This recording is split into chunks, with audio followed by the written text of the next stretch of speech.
Je vais dire quelque chose que beaucoup refusent d'entendre. Le problème dans beaucoup de relations aujourd'hui, ce n'est pas seulement l'homme, c'est aussi la femme. Et personne n'ose le dire. On a tellement normalisé l'idée que l'homme doit tout prouver, tout donner, tout mériter, qu'on a oublié que la femme aussi a des responsabilités dans une relation. Il y a des femmes qui parlent à leur homme comme à un enfant, qui le rabaissent devant ses amis, qui remettent en question chacune de ses décisions, qui comparent constamment à d'autres hommes, qui utilisent le silence, les disputes et la manipulation comme outil de contrôle.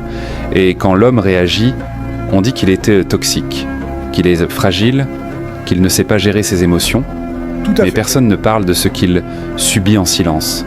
Un homme qui n'est pas respecté chez lui finit par se fermer, par se détacher, par chercher ailleurs ce qu'il ne trouve plus à la maison.